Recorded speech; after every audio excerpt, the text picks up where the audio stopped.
Good evening to everyone. आप सभी को मेरी तरफ से बहुत बहुत हार्दिक अभिनंदन, शुभकामनाएं। तो चलिए हम लोग अब क्लास की ओर चलते हैं। जैसा कि मैंने आपको पहले भी बताया था, वीडियोस के पार्ट 1 में बताया था कि हम टोटल अभी क्लास 10 का जो MCQ इम्पोर्टेंट है उसका प्रोसेस हम लोग कर रहे हैं। तो आज सेकेंड क्लास हमारी होगी। मैंने फर्स्ट क्लास में यानी कि पार्ट 1 के वीडियोस में 15 इंपॉर्टेंट क्वेश्चन डाला हुआ है ऑलरेडी, और आज जो हम बोर्ड पे करेंगे, जो आप देख पाओगे, वो हमारा नेक्स्ट सेशन यानी कि 15 जो रेस्ट क्वेश्चन बचे हुए हैं 30 इंपॉर्टेंट में से, उसका क्वेश्चन करने वाले हैं। तो चलिए हम क्वेश्चन को शुरुआत करते हैं देर ना करते हुए। सबसे पहले मैं क्वेश्चन आपके सामने लिख रहा हूँ। ये क्वेश्चन नंबर 16 होगा। आपको पहले से भी पता है चैनल का नाम हमारा क्या है।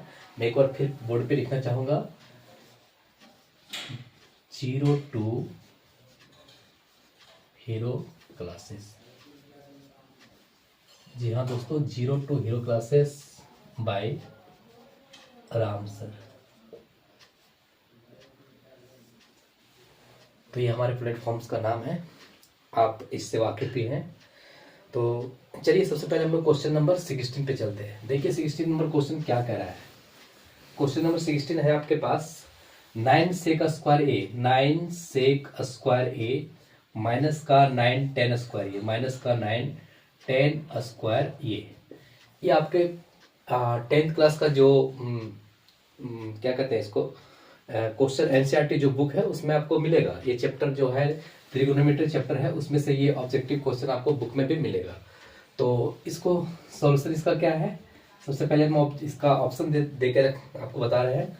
ये फर्स्ट ऑप्शन में आपके पास दिया हुआ 1, बी नंबर ऑप्शन में इसमें दिया हुआ 9, सी नंबर ऑप्शन में है आपके पास 8, और डी नंबर ऑप्शन में आपके पास है 0। तो इसका ये 4 ऑप्शन में से क्या ऑप्शन आंसर होने वाला है सटीक, हम उसको चूज करते हैं। तो देखिए बनाने का तरीका आपको पता है, पहले रट्टा नहीं मारना है, ना ही तुक्का मारना है, ठीक है। सबसे पहले देखिए क्वेश्चन में दिया हुआ है आपके पास 9 सेक स्क्वायर ए माइनस 9 10 स्क्वायर ए, 9 सेक स्क्वायर ए माइनस का 9 10 स्क्वायर ए। इसमें से हम 9 को कॉमन ले लेंगे, क्या बचेगा हमारे पास मेरे भाई, सेक स्क्वायर ए माइनस का 10 स्क्वायर ए। तो आप फॉर्मूला पढ़ चुके हैं, और नहीं भी पढ़ेंगे तो हम जब डिटेल्स पूरा बताएंगे चैप्टर का उसमें आपको बताऊंगा। लेकिन फिलहाल जानिए कि ये एक फॉर्मूला है, sec square theta minus 10 square theta बराबर 1 होता है। तो 9 और इंटू थीटा के जगह में ये दिया हुआ है, तो 9 इंटू 1 और मल्टीप्लाई करके आंसर आ रहा है हमारे पास 9। तो ऑप्शन नंबर इसका बी आंसर होगा। 9 sec square theta minus 10 square theta equal to 1, और 9 तो हमने कॉमन लिया था दोनों में से, 9 इंटू 1 यानी कि 9 आंसर, ऑप्शन नंबर बी। चलिए next question, question number 17। Question number 17 देखिए आपके पास कितना आसान दिया हुआ है इसको, ये भी ट्रिगोनोमेट्री का क्वेश्चन दिया हुआ है। 17 में दिया हुआ है यदि sine A is equal to cos A, यदि साइन ए बराबर कॉस ए दिया हुआ है हो तो ए का मान क्या होगा, ए का मान क्या होगा। First option 45 degree, second option 0, C option अपरिभाषित, और डी ऑप्शन दिया आपके पास नॉन ऑफ दीज, NOT।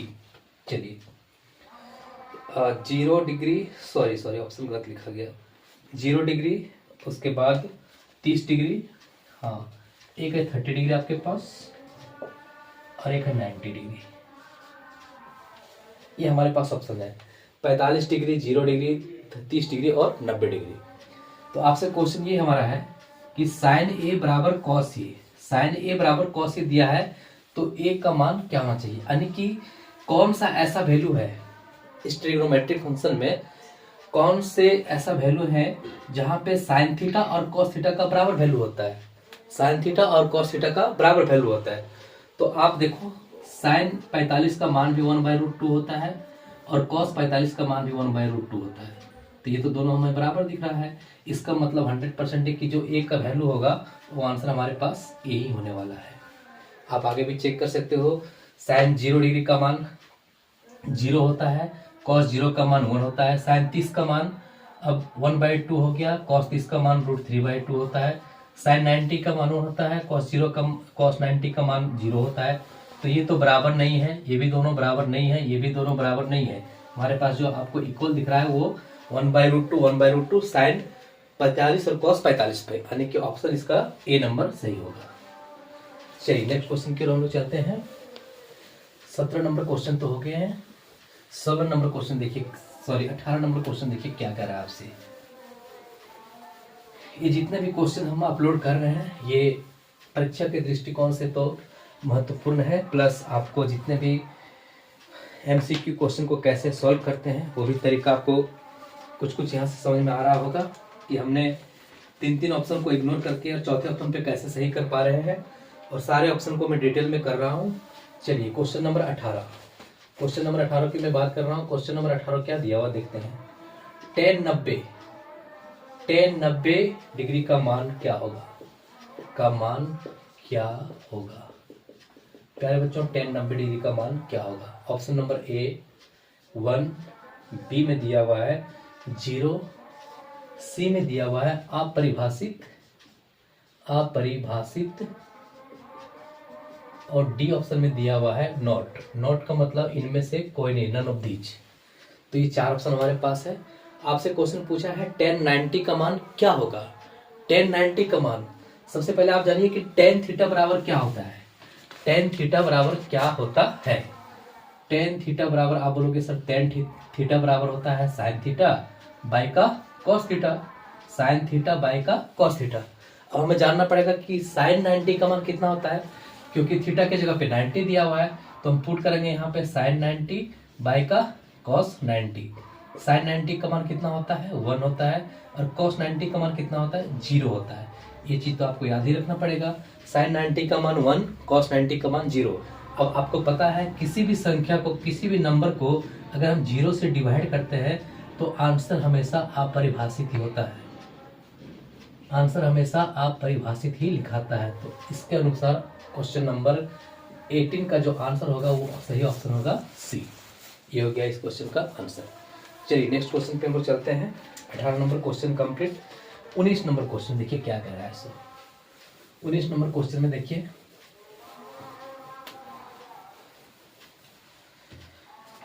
उन्नीस नंबर क्वेश्चन प्यारे बच्चों आपके सामने है। एक समबाहु त्रिभुज का क्षेत्रफल होगा, एक समबाहु त्रिभुज का क्षेत्रफल होगा, क्या होगा मेरे भाई, एक समबाहु त्रिभुज का क्षेत्रफल क्या होगा। आपको पता है समबाहु त्रिभुज किसको कहते हैं। समबाहु त्रिभुज उसको कहते हैं जहां पे तीनों भुजा का मान क्या हो, बराबर हो।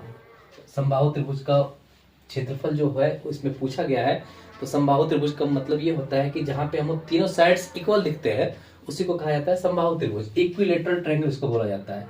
तो ऑप्शन देख लेते हैं पहले क्या क्या दिया हुआ आपके पास।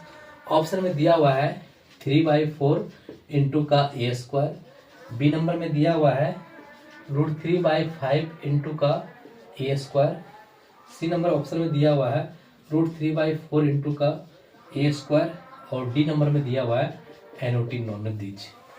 तो इस क्वेश्चन का जो सही आंसर होगा, इस क्वेश्चन का जो सही आंसर होगा प्यारे बच्चों वो ऑप्शन नंबर सी, √3/4 इंटू भुजा का स्क्वायर।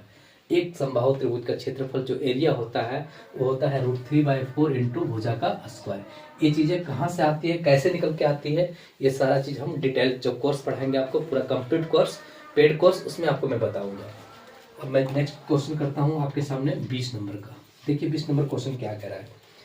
20 नंबर दिया हुआ है P function of x, P x के शून्यकों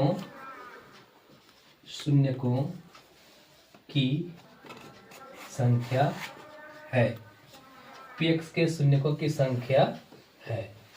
आपके पास ऐसा ग्राफ दिया हुआ कुछ इस तरह से करके, ठीक है। चलिए ग्राफ को हमने सीधा सीधे ले लेंगे हम। ये हमारे पास ग्राफ है, आपको पता है ये सेंटर होता है, ये एक्स अक्ष है और ये वाई अक्ष है। ग्राफ हमारे पास इस तरह से दिया हुआ है, ये ग्राफ रहा। ऑप्शन हमारे पास है इसका 2, 1, 4 और 5। तो ऐसा क्वेश्चन तो आप मेरे प्यारे बच्चों आप देख रहे होंगे, बुक में भी आपको मिल रहा होगा। तो इस क्वेश्चन में आपको बताना है कि पी फंक्शन ऑफ एक्स के शून्यकों की संख्या कितना है, नंबर ऑफ जीरोज कितने होंगे। ये जो ग्राफ देख करके आपको आंसर इसका बताना है। तो इसमें नंबर ऑफ जीरोज कितने होंगे, शून्यकों की संख्या कितनी होगी। तो आप एक चीज आ रही है कि सिर्फ देखिए ये ग्राफ जो है सो एक्स अक्ष पे कहाँ कहाँ काट रहा है, एक्स अक्ष पे कितने पॉइंट पे कितने बिंदु पे काट रहा है। जितने बिंदु पे एक्स अक्ष काट रहा है वो एक उसका आंसर हो जाएगा। तो देखिए एक यहाँ पे काट रहा है, एक यहाँ पे काट रहा है, दो एक यहाँ पे काट रहा है, एक यहाँ पे काट रहा है। इस टोटल एक्स अक्ष को ये ग्राफ जो है वो 4 जगह पे काट रहा है। इसका मतलब जो पी फंक्शन ऑफ एक्स में शून्यकों की संख्या होगा वो कितना होगा, नंबर ऑफ 4, यानी कि ऑप्शन नंबर सी 4 होगा। ठीक है, तो आप आई होप कि आप समझ पा रहे होंगे क्वेश्चन को। और नेक्स्ट क्वेश्चन की ओर चलते हैं हम लोग। 21 नंबर क्वेश्चन देखिए, 21 नंबर क्वेश्चन क्या कहता है। 21 नंबर क्वेश्चन आप सबों के बीच में ये रहा। किसी त्रिभुज में दो भुजाओं का योग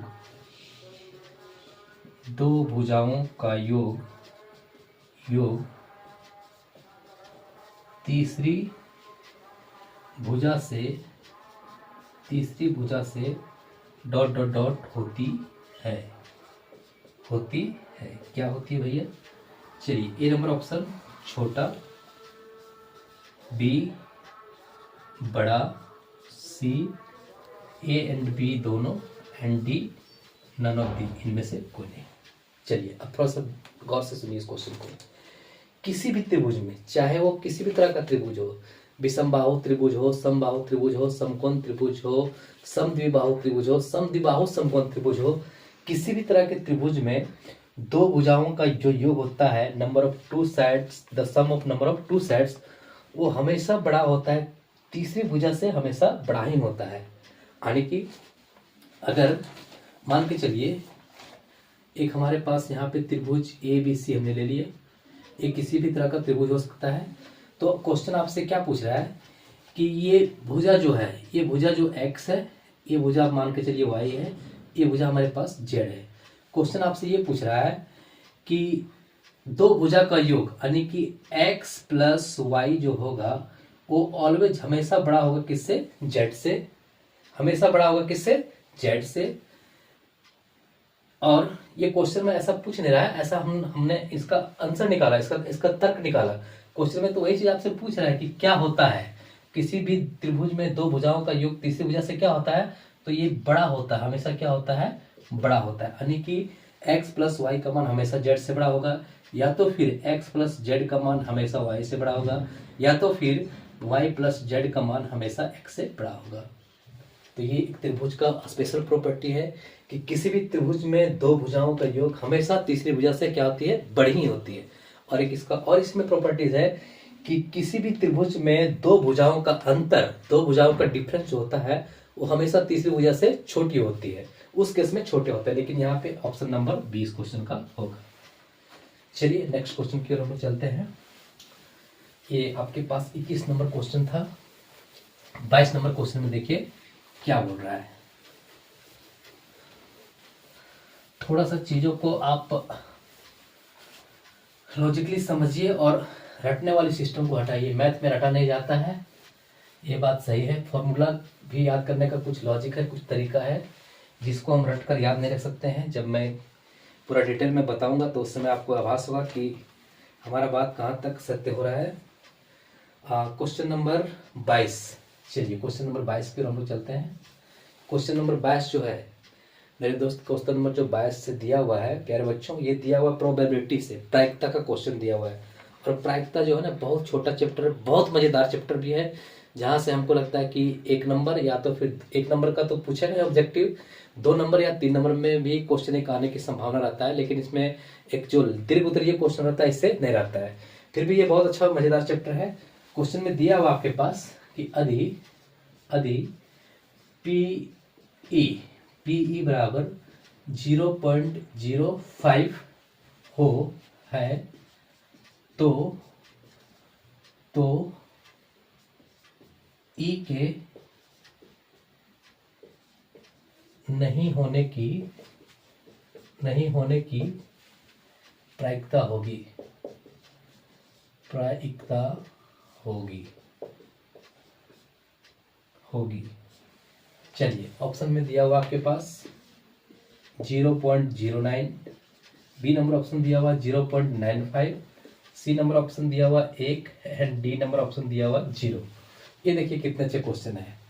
किसी भी घटना का जो प्रायिकता है, जो प्रायिकता हुआ है वो दिया हुआ है 0.05 और पूछा है कि उसी घटना की प्रायिकता नहीं होने की क्या है, मतलब वो घटना ना हो इसकी प्रायिकता क्या होगी। तो आपको पहले से पता है कि अगर कोई बच्चा 100 में से 20 नंबर लाता है और पूछे आपसे कि वो कितना नंबर नहीं लाया, तो भैया सीधी सी बात है 80 नंबर नहीं लाया। यानी कि हम लोग जो प्रायिकता में पढ़े हुए हैं और जो पढ़ते आ रहे हैं कि किसी घटना की प्रायिकता जितना भी दिया हो और अगर उसमें ना आने की पूछे तो सीधा सीधा आपको कुछ नहीं करना, 1 में से माइनस करना है। मान के चलिए टोटल मार्क्स 1 है, 1 में से एक बच्चा 0.05 नंबर ले आया है, तो कितना वो नहीं लाया, तो कितना वो नहीं लाया, तो कितना नहीं लाया 0.95 नहीं लाया। तो ऑप्शन नंबर कितना हो जाएगा बी। यानी कि इसका जो आंसर होगा पी ई पर डैश लगा दीजिए, ये ना होने की घटना पता प्रायिकता बता रहा है, बराबर होगा 1 माइनस 0.05। आप 1 रुपया में 5 पैसा घटाओगे तो आंसर आपके पास 95 पैसा, 0.95 आंसर होगा। ये ऑप्शन नंबर सी में दिख रहा है। ठीक है, तो चलिए फिर हम नेक्स्ट क्वेश्चन की ओर चलते हैं। ये क्वेश्चन नंबर 22 कंप्लीट। 23 देखिए क्या बोल रहा है। 23 में है, ये भी एक प्रायिकता का ही क्वेश्चन दिया हुआ है। किसी घटना की प्रायिकता होती है, किसी घटना की प्रायिकता होती है, किसी घटना की प्रायिकता क्या होती है। देखिए ए नंबर ऑप्शन 0 पी। चलिए इसका मतलब ये हो गया कि प्रायिकता, जो घटना की प्रायिकता है वो 0 से छोटा है और उसके बराबर है, लेकिन 1 से बड़ा है और उसके बराबर में दिया हुआ है। बी नंबर ऑप्शन में बोल रहा है कि किसी घटना की प्रायिकता जो दिया हुआ है वो 0 से बड़ी, 0 से बड़ा और 1 से छोटा। सी नंबर ऑप्शन में दिया हुआ है 0 से बड़ा और 1 से भी बड़ा, 0 से छोटा और 1 से बड़ा, 0 से छोटा 1 से बड़ा। अगला जो लास्ट डी नंबर ऑप्शन दिया हुआ है वो दिया हुआ है 0 या तो 0 के बराबर, 0 से बड़ा या तो 0 के बराबर और 1 के बराबर या तो 1 से छोटा। तो ये इस क्वेश्चन का 4 ऑप्शन हमारे पास है। चारों का ऑप्शन आपको ढूंढना है कि किसी भी घटना की प्रायिकता क्या होती है। तो आप जान लीजिए किसी भी घटना जो है, हम लोग प्रोबेबिलिटी चैप्टर में पढ़े हुए हैं, किसी भी घटना का प्रायिकता जो होता है हमेशा 1 और 0 के बीच में ही होता है, हमेशा 1 और 0 के बीच में ही होता है। हाँ 0 भी होता है तो वो असंभव घटना कहलाता है, और जब 1 हो जाए तो वो संभव घटना कहलाता है। तो 0 के बराबर, 1 के बराबर, 0 से छोटा, 1 से बड़ा, ये ऑप्शन नंबर किस में दिख रहा है आपको, ये दिख रहा है आपको ऑप्शन नंबर डी में। तो इस क्वेश्चन का आंसर क्या होगा, ऑप्शन नंबर डी, 0 से बड़ा और 0 के बराबर तथा अच्छा किसी घटना की प्रायिकता क्या होती है, किसी घटना की प्रायिकता 0 से बड़ा और 1 से छोटा। अच्छा 0 से बड़ा और 1 से छोटा ना, तो मेरे ख्याल से तो आंसर यही होना चाहिए। चलिए नेक्स्ट क्वेश्चन 24 नंबर क्वेश्चन करते हैं। ठीक है, 24 नंबर क्वेश्चन में देखिए क्या दिया हुआ है।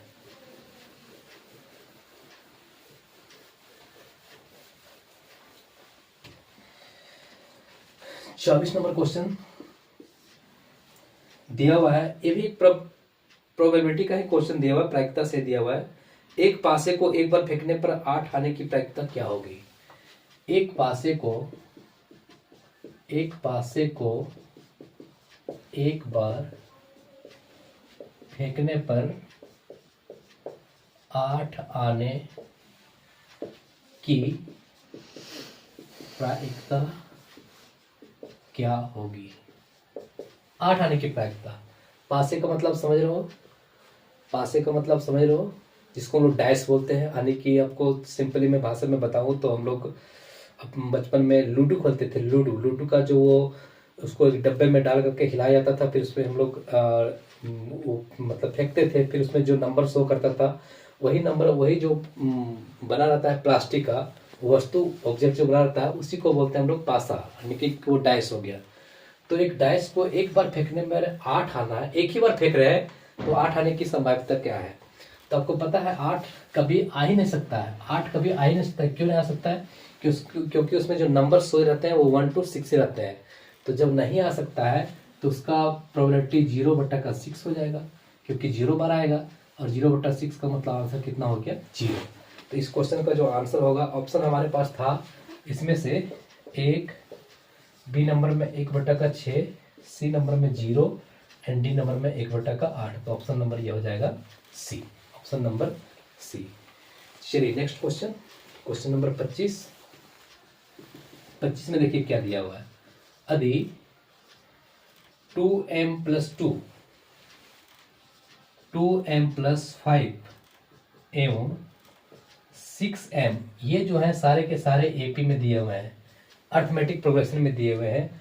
तो आपसे यहाँ पे भैया पूछा है m का मान। यहाँ पे किसका मान पूछा है आपसे? m का मान। ऑप्शन में दे के रखा है इसने 1, बी नंबर में 3, 2 एंड डी नंबर में 4। तो ये 4 हमारे पास ऑप्शन है, और एपी में ही सीरीज दिया हुआ है, तो m का वैल्यू पूछा है। अब देखिए कोई भी सीरीज, सपोज अगर हम इमेजिन करते हैं कि A1, A2, A3, A4 dot dot dot, अगर ये एपी में है, ये सीरीज एपी में है, तो हमेशा जो कॉमन डिफरेंस होगा A2 माइनस A1 के बराबर, A4 minus A3, sorry A3 minus A2, and ये इक्वल होगा A4 माइनस A3 का। कॉमन डिफरेंस तो ऐसे ही निकालते हैं, दूसरे पद में से पहले पद को घटा करके, ये बराबर होगा तीसरे पद माइनस दूसरे पद, ये बराबर होगा चौथे पद माइनस तीसरे पद। तो यहाँ भी हम ऐसे ही कर लेते हैं। सपोज इसको A1 मान लिए, इसको हमने A2 मान लिया, और इसको हमने A3 मान लिया। तो पहला केस हमारा A2 माइनस A1 होगा।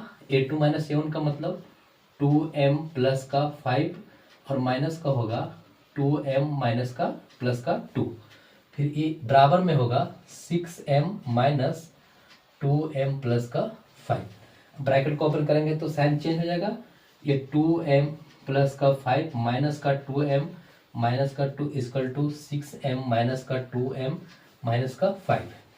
अब 2m और प्लस का माइनस का कट गया, 5 में से 2 गया तो इधर बच गया LHS में 3, और बराबर 6m में से 2m चला गया, कितना बच गया? 4m। 4m कितना हो गया? ये 4m और माइनस का 5, ये माइनस इधर जाएगा तो 5 3 8 हो जाएगा। तो m का वैल्यू यहाँ हमारे पास आ जाएगा 2। m का वैल्यू कितना आएगा? 2। ये ऑप्शन नंबर सी बता रहा है। m का वैल्यू कितना आएगा मेरे प्यारे बच्चों? 2। ये क्वेश्चन नंबर हो गया 25 आपके पास। अब 5 क्वेश्चन हमारे पास बचा हुआ है, देखिए।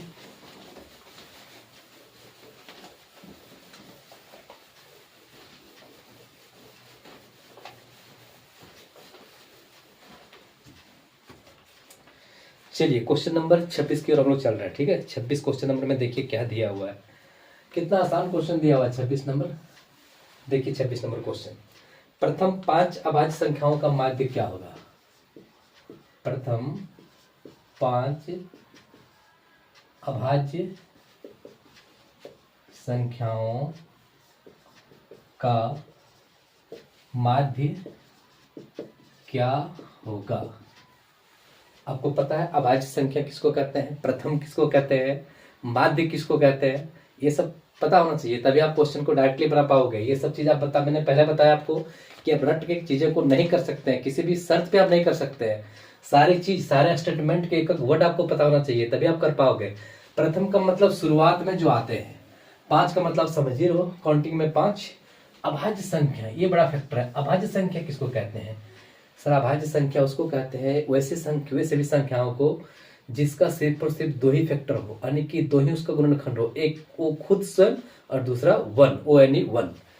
तो प्रथम अभाज्य जो होता है वो दो से शुरू होता है, तो दो एक अभाज्य संख्या हो गया, दो के बाद तीन हो गया, तीन के बाद पांच हो गया, पांच के बाद सात हो गया, सात के बाद नौ, नहीं नौ का फैक्टर एक है, तीन है, नौ है, नौ विषम संख्या लेकिन अभाज्य संख्या ये नहीं है, सात के बाद 11 हो गया। अब इसका माध्य पूछा आपसे, और माध्य का मतलब सीधा सीधी इसका एवरेज निकाल दो, औसत निकाल दो। अब देख लो औसत कैसे निकालते हैं, औसत निकालते हैं सबको ऐड करके जितने भी संख्या है उसे डिवाइड कर दीजिए। तो 11 और 7 कितना हो गया 18, 18 और 5 कितना हो गया 18, 5 हो गया आपके पास 23, 23 और 2 25, 25 और 3 28, ये 28 हो गया। और बटा का कितना दिया हुआ है 1 2 3 4 5, ये 5। जब इसको डिवाइड कर देंगे तो जो भी मेरा फाइनल आंसर आ जाएगा वो आ जाएगा हमारे पास माध्य। अब देखते हैं ऑप्शन में क्या क्या दे रखा है इसने। ऑप्शन में दिया है सर, ऑप्शन में इसने दिया हुआ है 7, बी में दिया हुआ है 7.5, सी में दिया हुआ है 8.5 एंड डी में दिया हुआ है 5.6। अब इसको डिवाइड कीजिए, आप डिवाइड करके देखिए कितना आ रहा है। 5 से कितना बार में जाएगा, 5 पंजे का 25, बच के आपके पास 3, 6 पंजे का 30। ऑप्शन नंबर डी इस क्वेश्चन का आंसर, यानी कि प्रथम 5 अभाज्य संख्याओं के जो औसत होता है वो कितना होता है 5.6। Is that clear? चलिए next question, question number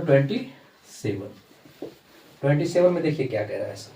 27 question में कह रहा है 6 9 5 9 8 9 7 9 का बहुलक है, बहुलक मोड बहुलक है। तो क्या है इसका बहुलक? ऑप्शन में दे रखा है 6 7 सी 8 एंड डी 9। बहुलक क्या है? बहुलक आपको पता है बहुलक किसको कहते हैं? बहुलक होता है जो मतलब सबसे अधिक बारंबारता वाला समंक बहुलक कहलाता है। सबसे अधिक बारंबारता वाला समंक क्या कहलाता है? बहुलक कहलाता है। तो इसमें देखिए कौन से नंबर्स का रिपीटेशन ज्यादा हुआ है, कौन सी संख्या इसमें है जिसका रिपीटेशन जो है जो अधिक बार लिखा गया है वही इसका बहुलक होगा। तो आप देख पा रहे होंगे कि 9 का रिपीटेशन अधिक बार हुआ है, 1 बार 2 बार 3 बार 4 बार। 8 तो एक ही बार दिख रहा है, 7 एक ही बार दिख रहा है, 6 भी एक बार दिख रहा है, 5 भी एक बार दिख रहा है। तो इसका आंसर जो हो जाएगा वो 9, और 9 जो है सो ऑप्शन नंबर डी में लिखा हुआ। 9 कितना है? ऑप्शन नंबर डी में। चलिए नेक्स्ट क्वेश्चन की ओर चलते हैं हम लोग। क्वेश्चन नंबर 28, क्वेश्चन नंबर 28 देखिए क्या कह रहा है।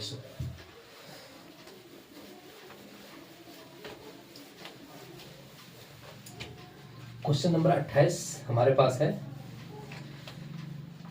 7 10 2 3 1 9 और 5 की माध्यिका होगी, माध्यिका होगी। चलिए पहले वाला क्वेश्चन में हमने मोड निकालना सीखा, बहुलक सीखा। इस बार में आपको मीडियन पूछ दिया है, माध्यिका पूछ दिया है। माध्यिका निकालने का बहुत सारा तरीका है, ठीक है। और उसमें से हम आपको एक चीज बताएंगे डायरेक्टली जो यहाँ पे है। सबसे पहले इसको असेंडिंग या डिसेंडिंग ऑर्डर में अरेंज कर लीजिए। तो सबसे छोटी क्या है, हम इसको पहले असेंडिंग ऑर्डर में अरेंज करते हैं। 1, 1 के बाद 2, 2 के बाद 3, 3 के बाद 5, 5 के बाद 7, 7 के बाद 9, 9 के बाद 10। कंप्लीट हो गया। 3 3 6 9 7, 3 3 6 7। चलिए ये हो गया। अब माध्यिका पूछा है, माध्यिका का मतलब आपको एग्जैक्टली बीच वाला वैल्यू को लेना है। तो एग्जैक्टली बीच में क्या आता है? 5 आता है, ठीक है। अब बोलोगे कि सर कोई कोई क्वेश्चन ऐसा होगा जिसमें फंस जाएंगे, तो इसका एक होता है फॉर्मूला जो आपको हम बताएंगे, फिर भी आप थोड़ा सा मैं हिंट्स कर दे रहा हूँ कि यदि ये जो काउंट करके देखिए 1 2 3 4 5 6 7 आ गया, 7 आ गया मतलब सम या विषम, विषम आ गया, ऑड आ गया। तो ऑड का जो फॉर्मूला होता है वो होता है n+1/2 वहाँ पद, मतलब n का वैल्यू तो 7 है प्लस 1 बटा का 2, 7 1 8 बटा 2 मतलब 4 आएगा। तो चौथे नंबर पे कौन सा है? तो 1 2 3 4, चौथे नंबर पे 5 आ रहा है। तो इसका आंसर कितना होना चाहिए? 5। ऑप्शन में देखिए क्या दिया हुआ था, ऑप्शन में दिया हुआ था हमारे पास 5 4 9 और 3। तो इस क्वेश्चन का आंसर ए हो जाएगा। 29 नंबर क्वेश्चन में चलते हैं। 29 नंबर में देखिए क्या दिया हुआ है, एक वृत्त की कितनी समांतर स्पर्श रेखाएं हो सकती है। एक वृत्त में कितनी समांतर स्पर्श रेखाएं हो सकती है? सबसे पहले एक वृत्त हम बनाते हैं। ये रहा आपके पास एक वृत्त, इसमें कितनी समांतर रेखाएं हो सकती है? इस क्वेश्चन का ऑप्शन जो दिया हुआ है वो हमारे पास है अनंत, बी नंबर में 2, सी नंबर में 1 और डी नंबर में इनमें से कोई नहीं। तो एक वृत्त है, एक वृत्त के हमने स्पर्श रेखा यहाँ पे खींचा, ये स्पर्श बिंदु हो गया, और इसका पैरेलल अगर ड्रॉ करना आपको तो यहाँ पे खींचना ही पड़ेगा आपके पास। तो कितनी समांतर रेखाएं हो सकती है? एक समांतर रेखाएं हो सकती है, सॉरी कितनी बोला है, कितनी समांतर स्पर्श रेखाएं हो सकती है? तो 2, ऑप्शन नंबर इसका हो जाएगा बी। 2 रेखाएं होगी और दोनों आपस में समांतर रेखाएं होगी। जो ये बिंदु P पे स्पर्श कर रहा है, ये बिंदु Q पे स्पर्श कर रहा है। एंड फाइनल क्वेश्चन आपके पास ये है जो दिया हुआ है 30 नंबर क्वेश्चन में। देखिए क्या दिया हुआ है क्वेश्चन। 30 नंबर क्वेश्चन आपसे पूछा है कि एक घन है, एक घन की आयतन दिया हुआ है 64, आयतन 64 सेंटीमीटर क्यूब, तो भुजा इज इक्वल टू क्या होगा? ए ऑप्शन में दिया हुआ है 8 सेंटीमीटर, बी ऑप्शन में दिया हुआ है 6 सेंटीमीटर, सी ऑप्शन में दिया हुआ है 4 सेंटीमीटर, डी ऑप्शन में दिया हुआ है 2 सेंटीमीटर। ये आपका क्वेश्चन है। एक घन की आयतन दिया हुआ है 64 सेंटीमीटर क्यूब, तो उस घन की भुजा क्या होगी? तो आपको पता है घन की जो आयतन होता है, वॉल्यूम जो होता है वो ए क्यू होता है, यानी कि भुजा का क्यूब। भी के जगह में दिया हुआ 64 equal to A cube. Cube जब हटाएंगे तो इधर क्यूब रूट हो जाएगा 64 इक्वल टू ए, और 64 का मतलब 4, 4 चौक 16 चौक 64 होता है, तो ए का मान कितना आ गया? भुजा का मान 4, ऑप्शन नंबर सी। ये 30वां क्वेश्चन का आंसर था। मैं पूरा डिटेल इसको बढ़िया से बताऊंगा कि घन का आयतन क्या होता है, घन का वक्र पृष्ठीय क्षेत्रफल क्या होता है, घन का संपूर्ण पृष्ठीय क्षेत्रफल क्या होता है, घन के विकर्ण क्या होते हैं, टोटल एकदम डायग्राम के साथ मैं आपको समझाऊंगा। ठीक है, चिंता करने की जरूरत नहीं है। फिलहाल आज यहीं तक, क्योंकि ये मेरा 30 का 30 जो सुपर 30 क्वेश्चन था, मोस्ट इंपॉर्टेंट क्वेश्चन था, वो खत्म हो चुका है। अब मैं नेक्स्ट क्लास में यानी कि पार्ट 3 में मैं आपको पहले बताया था क्लास 10th का जो अभी जैक बोर्ड के अकॉर्डिंग जो क्वेश्चन पूछा जा रहा है वो टोटल 1 से 52 क्वेश्चन में से 30 ऑब्जेक्टिव रहते हैं। जब सेट 1 का हमने ऑब्जेक्टिव कंप्लीट किया है, फिर इसका अति लघु उत्तरीय, लघु उत्तरीय और दीर्घ उत्तरीय प्रश्न कल मतलब हम लोग नेक्स्ट क्लास में करेंगे। तब तक के लिए बाय, गुड नाइट, जय हिंद।